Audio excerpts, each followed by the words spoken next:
Good morning, everybody. Welcome to this ENQA webinar. It is now 10 o'clock, so I will be starting slowly but surely.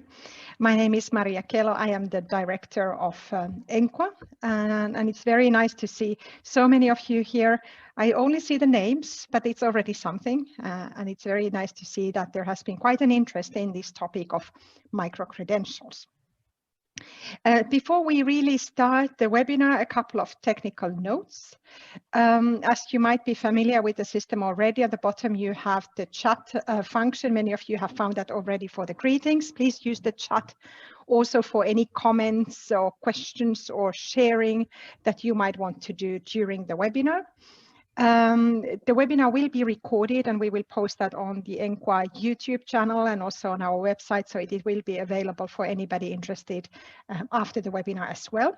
We kept the registration limited to our members and affiliates with a couple of very carefully selected exceptions, purposefully, so that we can really focus on the needs of the agencies and the ideas that agencies have on this topic. So that will be our next hour. As a way of introducing the topic, so micro-credentials have become, in a very short time, a hot topic. It's really a buzzword in the European context. There isn't almost an event or a policy paper or something without the mention of micro-credentials. They have been now mentioned in the Bologna process Rome communique that came out in November after the ministerial conference, and they are in many European Commission recent policy statements as well. Micro-credentials are not as such a particularly new phenomenon. It surely is not something that started 2 years ago when the policy debate sped up. But due to this high-level interest by the Commission, both from the higher education and employment policy perspective, it has really gained importance in our discussions. And I suppose also the COVID-imposed accelerated move to online provision has further fueled the awareness of and interest in micro-credentials, particularly those offered online, of course. There is at the same time a feeling that we need to get a better hold of these small units of learning to really understand what are they, how should they be called, how many credits should they be, how many credits can they be, are they recognized by whom and in what way, are they quality assured internally, externally, etc. So all these questions that rotate around this big umbrella name of micro-credentials.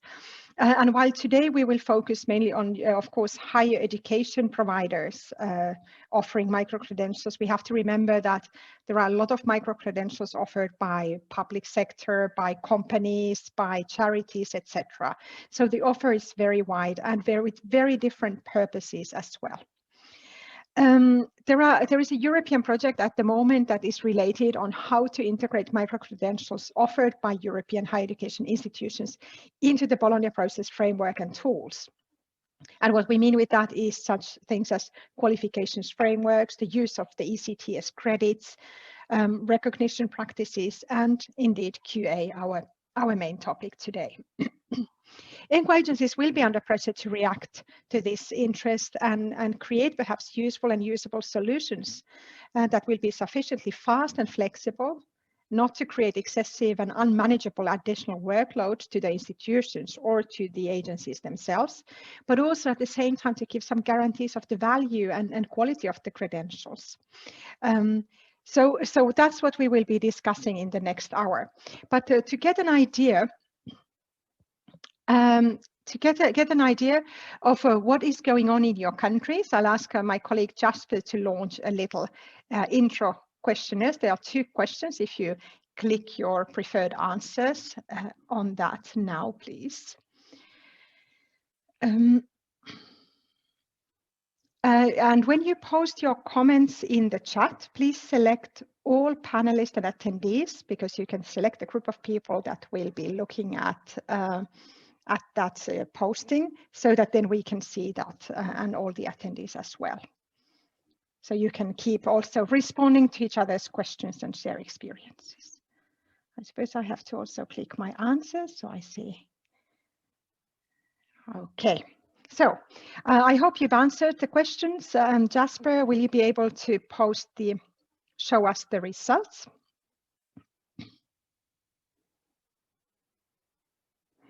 So we see if micro-credentials are a topic in your countries.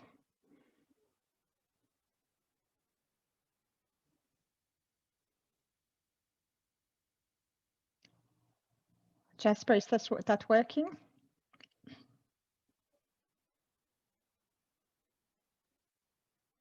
Mm-hmm.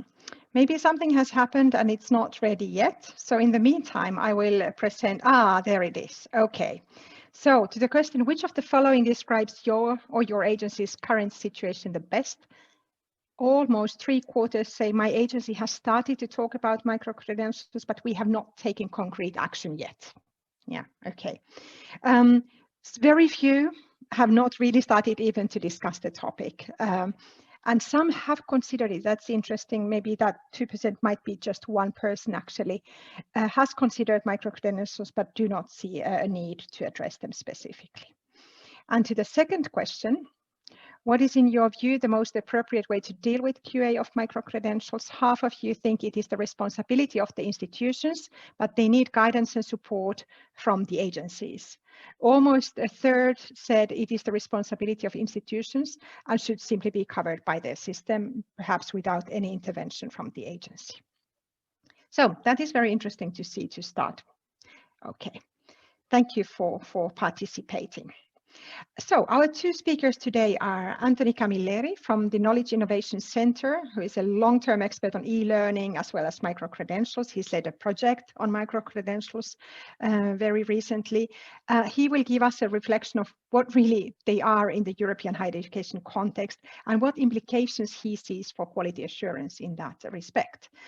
And the second speaker is Rafael Yevori from ENQA in Spain, your fellow agency expert, and he will present us the approach adopted by his agency regarding micro-credentials. And after, of course, we will have some time for questions and chat and comments, and I will get back to you on that. In the meantime, use the chat by posting your comments and questions to everybody involved. So now, Anthony, the floor is yours. Thank you very much. Let me just bring up my screen.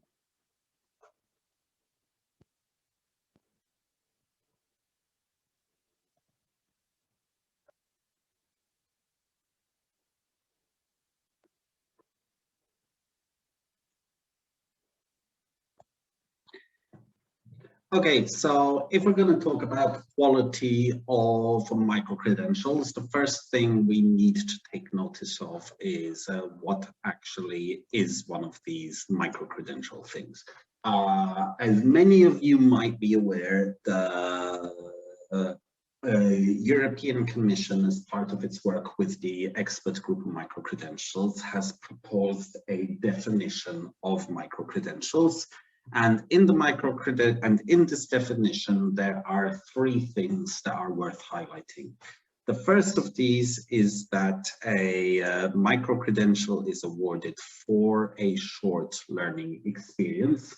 The second part we would mention is that it is a document with a proof contained in a certified document. And the third thing that is worth mentioning here is that they are underpinned by quality assurance following standards. So I'd like to dive into these three things a little bit because I think it helps explain the concept of micro-credentials a little bit better. So first of all, okay, it's awarded for a short learning experience, but what actually is a short learning experience? And there's intentionally no definition for a short learning experience because the approach to micro-credentials wants to take, let's say, an open, unrestricted approach. But if we think about what would a short learning experience mean within higher education, we can make some assumptions. The first assumption is that it can't be so small that it doesn't fit within our existing units of measure. And our existing unit of measure, our currency, if you will, is ECTS. So it's a fair assumption to say that we are talking about things that are a minimum of 1 ECTS. Once you go smaller than that, it just is impossible to actually work with them or measure them. Secondly, we can say that they are not partial qualifications. because for partial qualifications, we have an entirely different scheme, etc., etc. So you could argue that there is a natural maximum of about 20 ECTS, beyond which they stop becoming micro-credentials. Second thing I would like to point out is this element of saying that a micro-credential is in a proof. So one of the things which is often confused is that micro-credentials are confused with courses which lead to micro-credentials. So when we are talking about micro-credentials, we are really talking about the credential, which is the document or the status that is awarded to the student as a result of a course or a program. And that brings us nicely to the quality assurance. And when we think about the micro-credential, we often use a metaphor of a document inside an envelope. And we always say that we have to talk about the quality assurance of the content of the credential, but that we also need to talk about the quality assurance of the envelope of the credential. When we're talking about the quality assurance of the content, we basically are talking about part one of the ESGs. And in the context of a micro-credentials, 1.2 standard and 1.3 standard in particular have a very, very high relevance to micro-credentials. The thing to remember here is that when we are talking about the content, nothing about a micro-credential changes the quality procedures that should apply to a course, that should apply to content. From a purely pedagogic or content perspective, a micro-credential is just another type of certificate awarded for learning. And one of the studies that is referred to often in terms of looking into the content of a credential statement is one by Milfick, and it says that a credential statement should describe the learning outcomes, the quality of the learning, the level of the learning, the workload of the learning, and the assessment of learning outcomes. And clearly, all of these procedures need to be quality assured for the statement to work. The second thing, though, if we start thinking about the quality assurance of the content, is how much value does that content actually have once it is credentialized?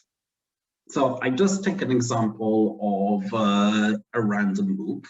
And whenever you look at MOOCs, even ones offered by very, very prestigious institutions, you often find statements such as this. When you finish every course and complete a hands-on project, you'll earn a certificate.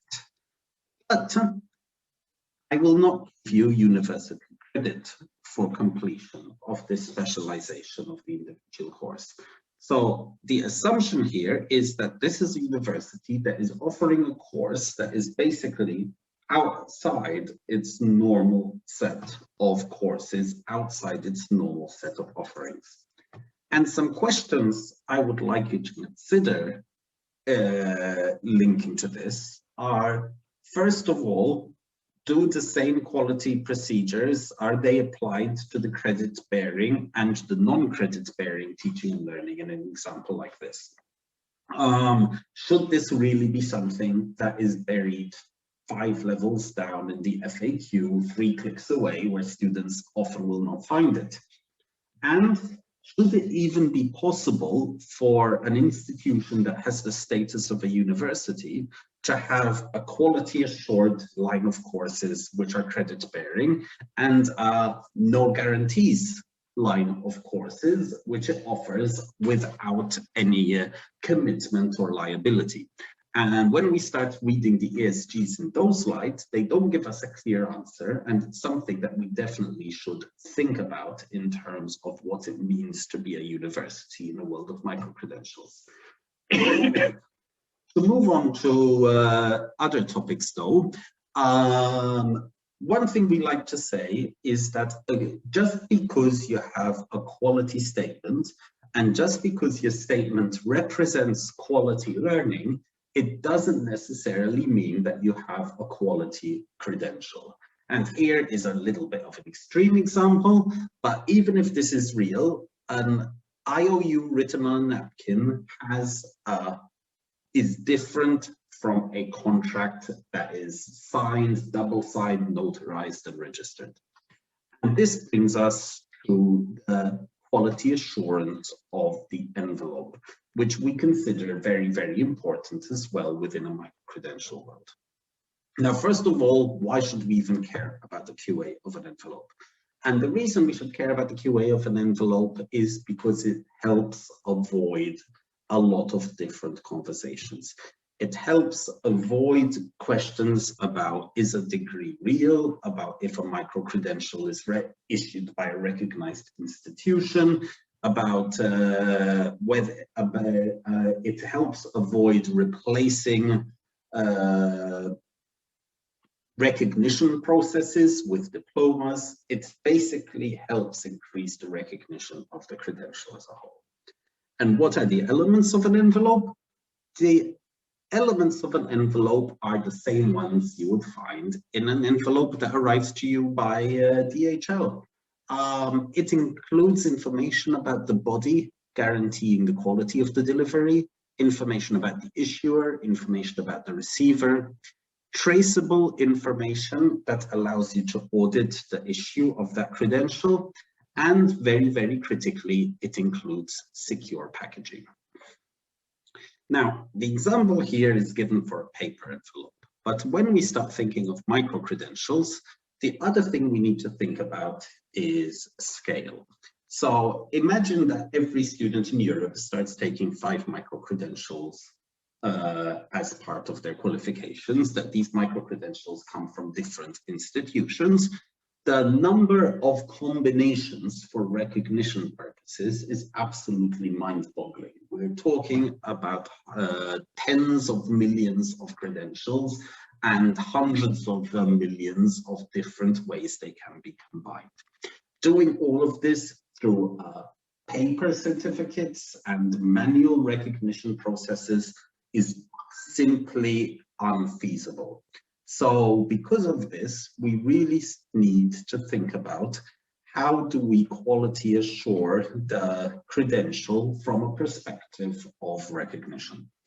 In one of the projects I've been involved in, which is called OEPAS, we said that the quality of the credential itself should be made up of 5 different elements, which are the distinctiveness, authenticity, accessibility, exchangeability, and portability of the credential.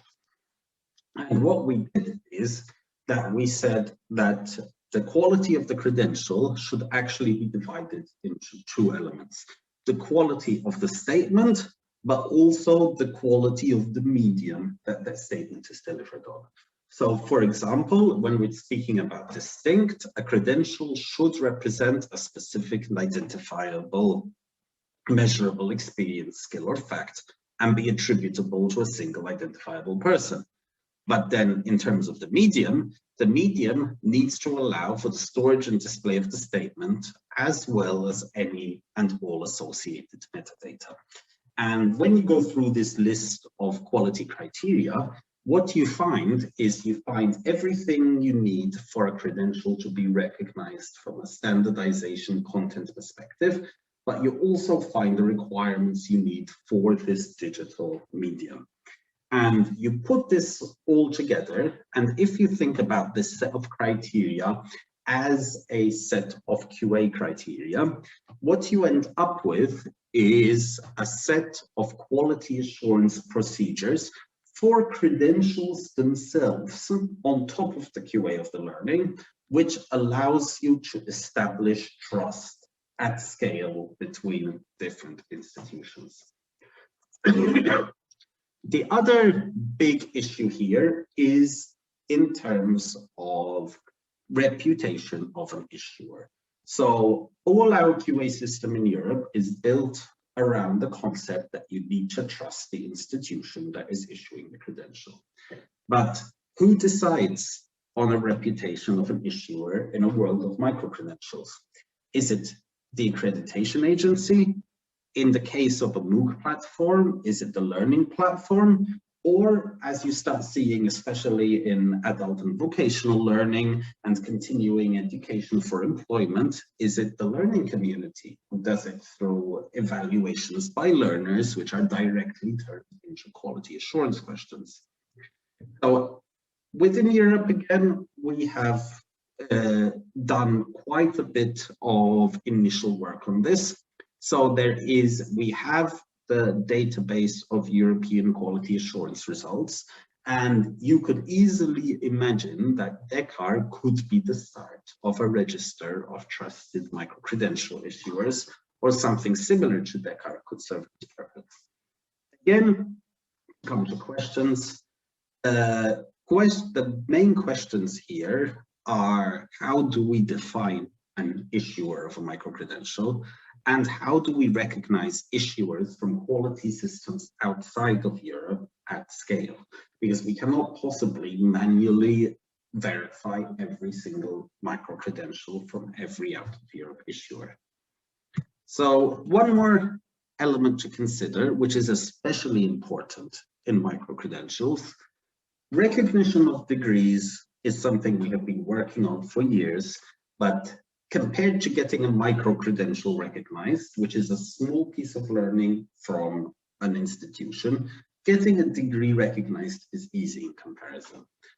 And if we define quality as fitness for purpose, then overall quality of the credentials would be directly proportional to the recognition and portability of those credentials. And this is a basic assumption that we can take forward. So if we want to measure the quality of a credential, we should check also how well is that credential recognized. And one thing to take a look at is things like this new plan from Google that is basically creating a certificate program which only takes 6 months to complete and gives you access to jobs which are usually reserved for degree holders. So is this a quality credential? Is it a quality micro-credential? And from a labor market perspective, because it has the brand of Google behind it and so on and so forth, it's likely to be very, very highly accepted, highly recognized and considered high quality. From an academic perspective, it would probably be considered nearly worthless because it's not described in a currency we understand, it's not mapped to a qualification framework, it doesn't have a status in our system which we are able to process. And the message I'm trying to deliver here is that even though that is likely a high quality certificate, high quality contents can be rejected simply because they're in the wrong format or in the wrong system. So there is a recognition element to ensuring quality that is simply about saying, do we document the micro-credentials in a way our systems can understand and provide real value to students? So the questions here is, how can quality systems make the potential uses of micro-credentials more transparent? Is there an enhanced role for endorsements that maybe we don't use at the moment? And in terms of admissions, is there a way to enhance quality in terms of openness of access? Some things to think about. The last point I would lead you to is saying that the last element of quality here is that we don't talk a lot about digital quality assurance in terms of standards for exchanging quality assurance data about courses between institutions. So the last part of all of this is, if we want to be able to support quality assurance of micro-credentials at scale, we will need data formats to underpin it. We will need a digital infrastructure that works between quality assurance agencies. And that is, let's say, the last part of this puzzle. I'll leave you with that. Thank you for your attention. Happy to answer any questions. Thank you very much, Anthony. I think you've provided a lot of food for thought to our community of quality assurance agencies. I think kind of the key messages, of course, are that the content, we do want that to be the same quality.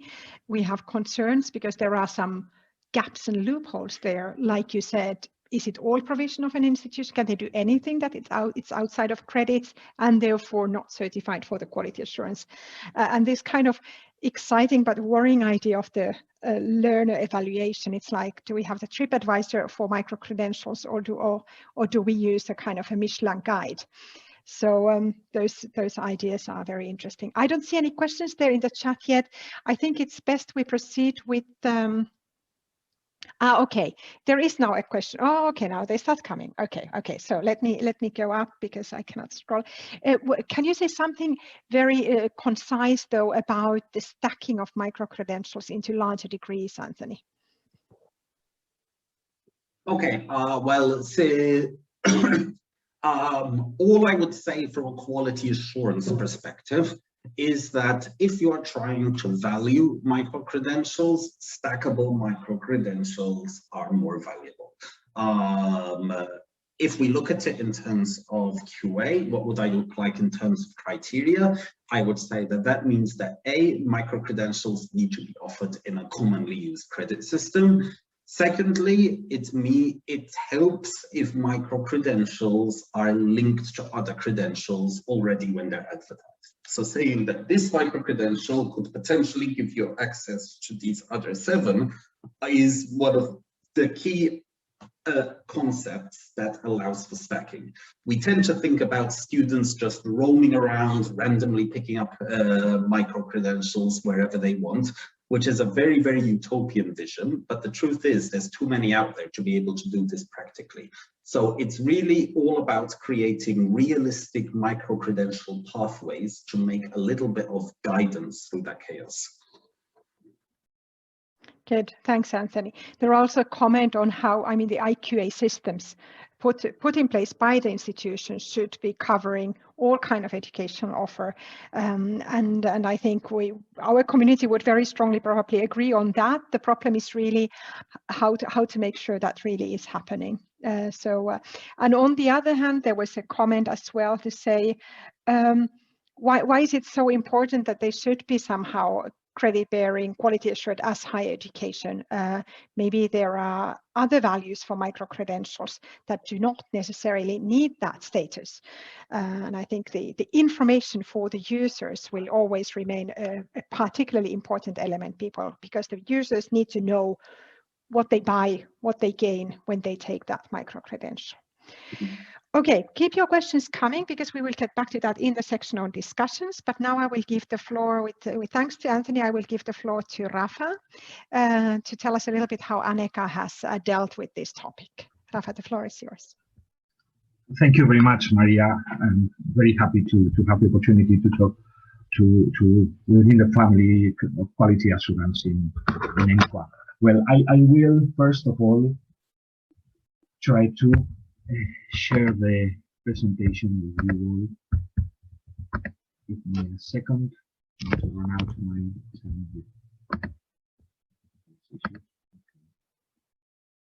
let's see. Okay. Great. So after the very clear and insightful presentation we have seen a very done by Anthony, we have seen a very clear and ordered world with clear limits and definitions, which are very useful for the work we have to do afterwards. But now I will show you a rather more blurred context and reality coming from the quality assurance agencies, not because we like this reality or we are troublemakers, but because we need to deal with a very diverse landscape and trying to look for solutions for a wide range of different institutions and problems as well. So the presentation will deal with the document published by ENQA in September 2020 on quality assurance of soft credentials, teaching and learning packages, as it is called in the document, and the recognition of the words of the credentials. I think that it is a first reflection done in ANECA that I want to share with all of you. Why ANECA is interested in these issues? There are two reasons mainly. The increasing involvement on the topic of recognition by ANECA of foreign qualifications, and the development as well in the last 6 years in international projects that deal with the building of higher education areas based upon trustworthy mechanisms. So we are putting together both interests of ANECA, and this is a very, very appropriate setting to do that. Our intention, because we need to do things that are useful for the higher education system in Spain, is to give advice and support to Spanish universities and providers and the potential students interested in applying to this kind of short courses or that will receive this kind of credentials in the future. So that's the most important thing we have to bear in mind. Of course, the current pandemic conditions it has impacted on the way we read and understand this document written beforehand. But I think that it makes a different perspective, but also highlights the need to look for a solution of these issues. A statement, as Anthony has said just before, is just it's not enough. Of course, I agree with him. That is just a first step to share this reflection within the quality assurance community, because reacting under the pressure and trying to put straight jackets to everyone, that's something that quality assurance agencies are criticized often. And in this case, we are trying to discuss before defining any particular procedure. We are very good to react to a nano degree with a nano procedure, as I had the opportunity to say in the ENQA General Assembly in Paris some years ago. But this is not what we are discussing here. This is not what we want. So a statement is at least a transparent way to tell everybody, to let everybody know that we are thinking about it, that this is not easy, and we are trying to do our best to do things that work for both the students, providers, and society both. So we are thinking of current existing cases, but also we are also worried about what will be invented in the near future, and we cannot even think about it because things change very, very fast in 1 year or even less. So I think this is a bit more crucial issue for quality assurance. Not what are we looking at now, but what will happen in the near future that we don't know, and nobody is asking us to be able to identify. So that's why I think that ANECA thought about some sustainability. Whatever we do has to be sustainable in the future. We have a huge variable geometry of higher education provision provided by different universities, higher education institutions, and providers, private or companies or whatever. But we need to think as the quality assurance agency perspective that we have here in the students' protection and also in society expectations, and to show that we are taking care of this. This is from my personal point of view, two of our main important significant tasks. So what is important here is to focus from the perspective of quality assurance agency in this mission, in this endeavor. So I would like to pay that tribute to those who thought before ANECA about this issue. Here we don't have everybody or all the organizations, but those at least the wells where we drank the most to produce this document. And again, I would like to stress here that we are trying not to think in a classical quality assurance procedure, in the classical stimulus and response reaction, doing anything to ready to face a new issue, a new innovation. For us, flexibility is the key word, the crucial word. So we are thinking about flexibility concerning learning paths. What does the student need? What does society require? And the strive of ANECA is to think about flexibility of this academic provision but also thinking about flexibility of quality assurance arrangements. We don't know, in any case, to think out of the box of the European higher education area. So that's why we try to think about other mechanisms that can favor to discuss on micro-credentials. The student-centered learning approach for us is useful in order to align our conclusions, our outcomes to this approach, successful approach derived from the European higher education area, as well as the European Universities Initiative that are running right now by universities, consortia of universities all over Europe. I think that this approach will be very extremely useful for this new innovative proposal coming from the European Commission in this case, and where European higher education institutions are taking part. So we need to agree on a core of shared principles or mechanisms before thinking about any kind of quality assurance solution to this issue. Mainly how it is referred to the internal quality assurance of the higher education or the provider involved. We all agree, and we have seen recently in this quick survey made by ENQA today, that internal quality assurance systems is the key, the crucial bit of this approach. But it is just to say that how we start with, but we are not giving a clear solution. So we need to define the quality assurance arrangements in place, because we are dealing with bits and pieces, but we need to have the bigger picture concerning the academic offer of one higher education institution or one different provider. We need to see it in a global way before going bit to bit or bit to piece concerning quality assurance principles or mechanisms. So I think that we need to share a common understanding of these quality assurance mechanisms to be implemented among the quality assurance agencies, and ENQA is the best possible context to do that at the European level.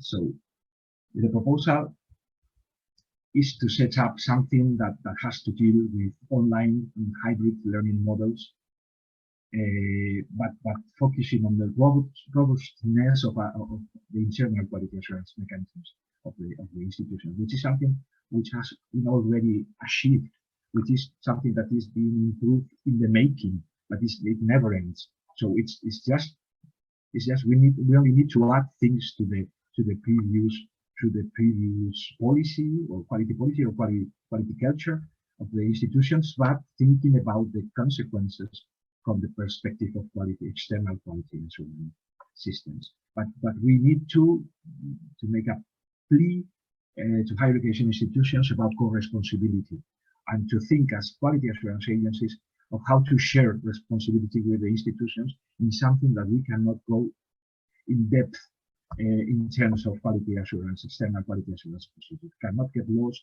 in 1,000 of procedures or mechanisms to ensure whatever is being done right now or in the near future. So we need to deal with two significant independent variables that I mentioned before: the protection of the student's solvency in the course in which he or she is enrolled, and the assessment is fair, and the quality of the academic resources and the academic staff that teaches is also adequate. And of course, the result, the credential derived from it, that I will come back to this immediately. So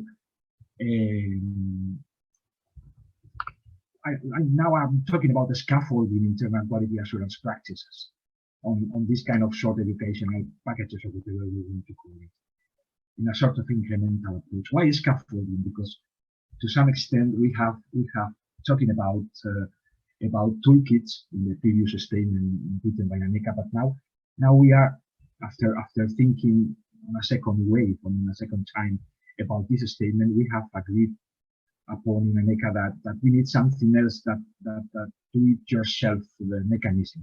We are talking about toolkits or bricolage in a very broad way, but now we need something else from within the institution, and that's why the analogy with the scaffold from my perspective works. It's something stronger than a toolkit, but it is not a big structure that can paralyze or can act as a straitjacket for the institution. So it has to be explicitly rooted in the quality assurance policy of the institution, what they provided, embedded with it, and also related to the decision-making body in the organization. So I borrowed better this image from a context, a different context I found talking about learning outcomes, because I think that it also works for the analogy I was trying to show you. Or we have this flexible or not a strong way of approaching the objectives without setting up a whole building, a whole edifice. So we have this kind of scaffold that can be useful from the perspective of how to establish these internal quality assurance mechanisms within the institutions and how to approach them from the perspective of the quality assurance agencies as well. The incremental approach means that this also has to do with this do-it-yourself way of acting, this toolkit, but going a bit beyond. Why? Because we are talking about, at the very end, an evolutionary path of a learner, a lifelong learning process. And we need to be very careful about controlling and through unnecessary burdensome mechanisms what is, at the very end, what depends on a very personal decision about how to set up a set of skills and capacities of putting together with a regular academic program or in between or afterwards, but in a lifelong learning process at the beginning. So we need to be very careful about the kind of mechanisms we want to put into this such a personal context related learning mechanisms. So that's why ENQA recommends to develop an information tool within the higher education institution. Rafa, 2 minutes. Okay, I will. Thank you. And using all kind of related mechanisms that we have at our disposal. I put blockchain as one of the things we are discussing right now, also for other cases related to recognition of qualifications as well. That means it's an incremental approach that I would like to insist because it depends on the context of each institution or provider. And we took again this name we borrowed from the architecture, the Chilean architect Alejandro Avena, the Picture Architecture Prize, because it uses a principle of incrementality that we think it's very useful for the case of quality assurance. The PowerPoint will show the details of these parts of the presentation, but I would like to go directly to the issue of the recognition. Anthony talked before about the way we need to recognize everything that has related to ECTS or have the formal envelope of a traditional credential. But we need to think about doing something which will be useful for this purpose, but also thinking that not everything will be defined by credits, ECTS in the case of the European, or even another kind of golden pattern or whichever measure that we will use or the institution will use in the future. So we will need a sort of a credential supplement or something that we need to be used from outside, from the student point of view, to show to the future employer, or also for the employer point of view to look at the development of the lifelong learning path of a student or a future employee in its company. So it is not a closed procedure, works as a built-in mechanisms of quality assurance, and it's something that has to be thought at the institutional level. But of course, quality assurance agencies have to develop a sort of a flexible guidelines to deal with different ways to approach this issue. Fit for purpose. Anthony mentioned this. It is not only about fit for purpose, because we can do any kind of devices or quality assurance devices very very accurate, but for useless purposes. But probably it is not about fit to purpose. Let me show you in more detail this slide, this motorbike parking of the University of Rome Sapienza. I took it personally when I used to travel Europe years ago, and it is the parking of the Orthopedia and Traumatologia faculty in Rome. It is very fit to purpose. There is a solution for the problems derived for riding a motorbike, but this is not the way we want to think about it. It's about coming back to the first slide about sustainability and the variable geometry of higher education provision of institutions. But in this case, it's not quality assurance agencies, it's higher education institutions are provided by the providers, and it's about reputation and risk of all the academic offers they are submitting to society and offering to future students. It's also has been also mentioned by Anthony before. So that's the importance of the last slide. It's about we need to lend a hand from the quality assurance perspective, but it's up to the provider and the higher education institution to deal with this kind of provision, higher education provision, from the point of view of its reputation and risk. I would like to finish symbolically with this Mars robot in a time that we cannot travel even around the world. So thank you very much.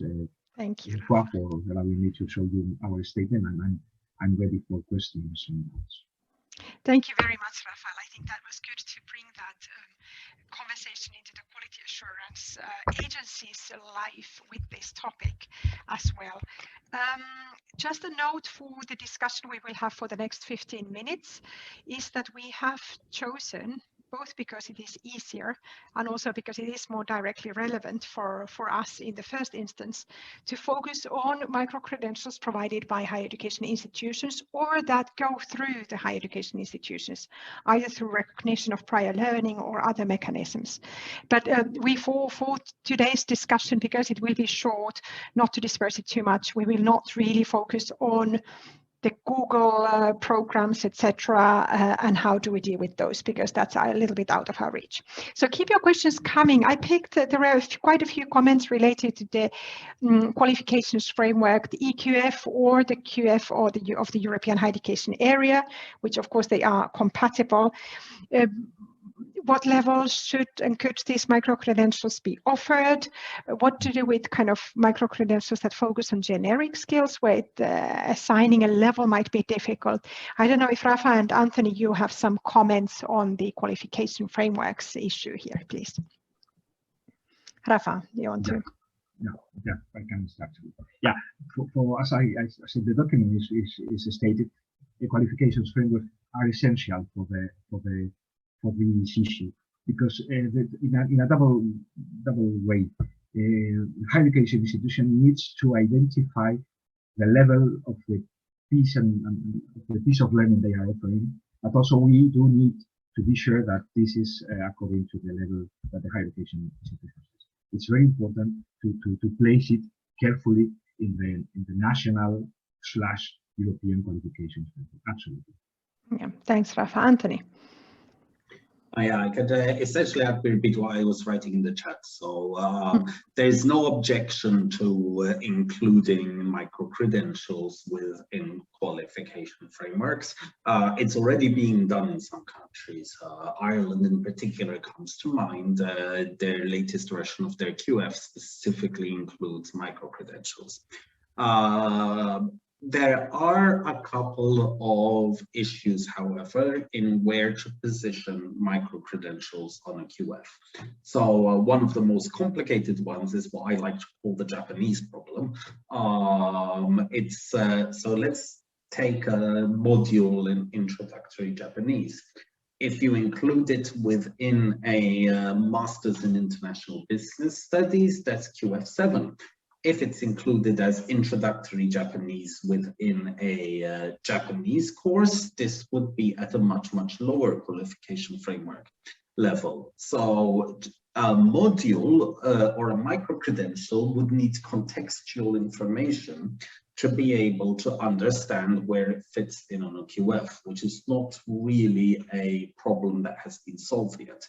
A very easy way to look at this would be considering saying that, listen, you will match it on a qualification framework, but within a certain occupational or thematic sector. And that would be, let's say, a relatively straightforward way to fix it, but it isn't currently envisaged by the EQF. So while I would say QFs are key, there are still a couple of problems around the edges that we still need to work on to make it fit in very, very nicely. Thanks, Anthony. Yeah, there are more questions than we have answers, I think, still with micro-credentials. There was also a very simple question with an extremely complicated answer, I think, which was, what is exactly the role of the quality assurance agency in this business? And I think, Rafa, you already touched on many of those roles there. Also, the paradoxes and difficulties to say we cannot start now doing specific quality assurance procedures on each micro-credential. The agency would be perfectly capable of creating a procedure, I'm sure. But I mean, does it make any sense? And probably not. In the survey, we saw that 3/4 of you thought it is the task of the internal quality assurance, although many of you think the quality assurance agencies could help institutions in understanding how to address this issue, and also perhaps remind them that they should be addressing this issue. Rafa, is there something brief that you might like to add just onto that? Very brief. It's a complicated question, but it's the role is the same for any other kind of procedures concerning higher education. So it is exactly the same. I mentioned at the beginning, we are dealing with the students' protection and society expectations. That's the role that quality assurance agencies should play on that. Of course, higher education institutions can deal internally with these processes, but also they can self-award or self-accredit the programs as well, but in not all the countries are allowed, etc. So if you agree that quality assurance agencies have to play a part in external, identifying external thresholds or quality standards, then we have to play a loose or a flexible part, but we need to be there. I think so. I'm biased. Thank you. Anthony. Well, what I would add to this is I think it's, without doubt that QA agencies can do this job. One of the other debates I think that micro-credentials bring about, though, is around the definition of a higher education institution.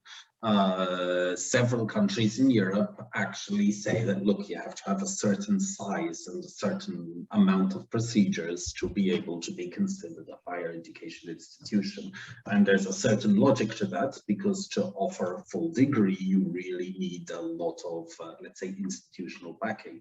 But when you start thinking about micro-credentials, it's far, far easier for a very small operation to provide a very high quality micro-credential that is of, let's say, EQF 6 to 8.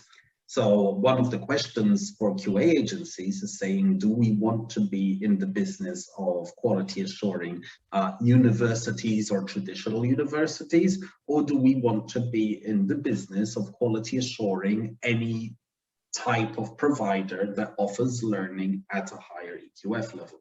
And I think that's, let's say, one of the big questions you need to start discussing internally. Yeah, good point, Anthony. There was also a question about whether micro-credentials can be part of a degree, or are they only individually standing modules, or can they be both? I have my own answer, but I let Rafa you answer that. I love this one because we didn't have time to go in depth. But I think when we are talking about these, teaching and learning packages, or whatever we want to call it, of course, I'm thinking about the bits of a program, modules, for instance.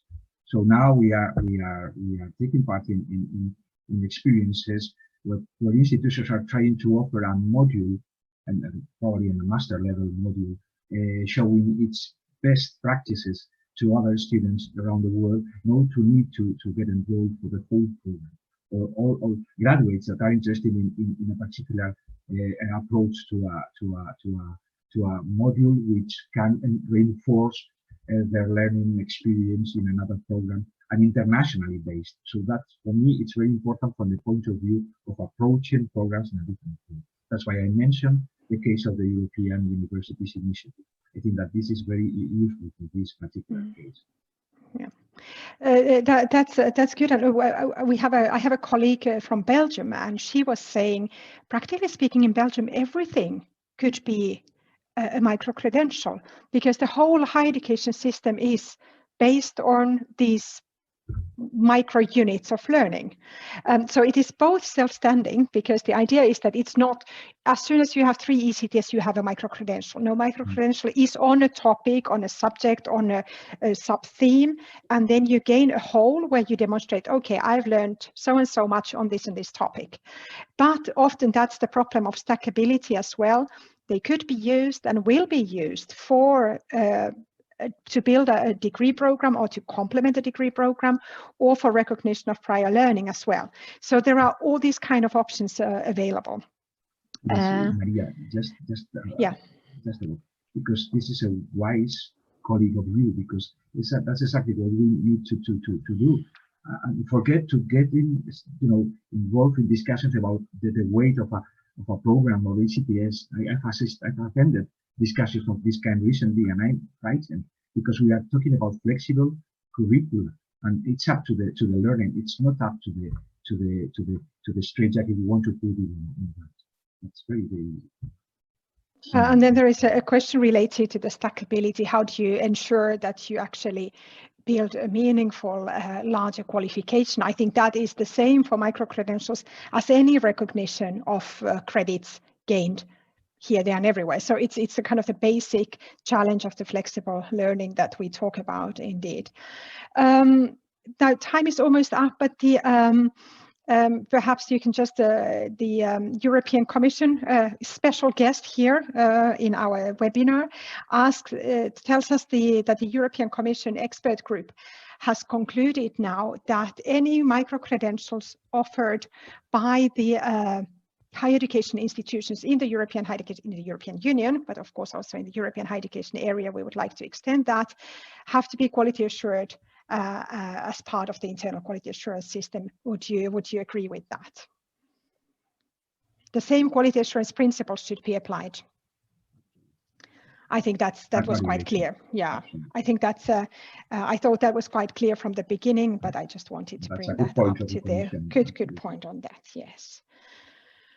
Okay, there are a lot of conversation topics that remain, but the key one question was, what about the future? How do we move forward, and who will set the agenda on the quality assurance of micro-credentials in the future? Will it be the European Commission? Will it be the agencies or the institutions? I will ask 2 words on that from both of you, Rafa and Anthony. I would start by saying I think it is all of the above, in the sense that, of course, the European Commission has sent a policy agenda which has an impact and can also provide support to the national initiatives. We have, of course, the wider European higher education area framework with the Bologna process, and I suppose the agencies will need to support the institutions, and the institutions need to be aware of that issue as well. So it will have to be a kind of a collaborative process, and ENQA will hopefully be launching a working group on this topic that will be discussed on our board meeting next week. And if that goes through, then I will be contacting the members, asking their interest in joining that working group to see what agencies are doing, how they are addressing the topic, and what kind of guidance could we indeed give to institutions in this. We've been a bit inspired in the thinking of that by the considerations for quality assurance of e-learning that was produced by a previous ENQA working group, and looking at the ESG and seeing what specific elements do we really need to be aware of when we look at, then in this case, micro-credentials. So last words, Rafa, and then Anthony. Last words, yeah. I think I mentioned in one slide, we need to put the focus very high. The higher the better, not to go into the detail. So ENQA, the European Commission, and also the structure within the European higher education area, we need to agree on very flexible and broad principles. But again, the quality assurance agencies have to play a secondary part, but a strong one. We not need to interfere on a the daily life of institutions, but we need to be sure that they are paying attention to these issues. We cannot offer whatever we want, whatever just backed by a particular higher education institution. We need to show society that what they are offering are aligned with general principles at the higher education area and the European Commission and ENQA level. Thank you, Rafa. Anthony. You asked a controversial question at the end. So you only have 30 seconds. Yeah. Okay, well, very quickly, I think higher education is playing catch up here. The story of micro-credentials is that higher education was not flexible enough and the market created an alternative solution. And now we are playing catch up. My genuine hope is that the future will see higher education leading this, because I genuinely believe that higher education can do this better and more principled than any other sector or market. But it's up to us to stop messing around and saying, do we need micro-credentials and so on, and say, listen, European standards, European quality assurance, European academic quality can make us an absolute powerhouse in micro-credentials. We have the ability to do this if we choose to. I think that was a very good ending to this webinar, Anthony. It gives us a mission, and it gives them something to do, but also some empowering message for the higher education sector to really take this issue forward. So with those words, I will leave you. And I thank you everybody for your attendance and for your action in the chat. It has been very lively. And very many thanks to Rafael and Anthony for having enlightened us with their expertise. Have a nice rest of the week, and very soon, a nice weekend. Bye-bye. Thank you.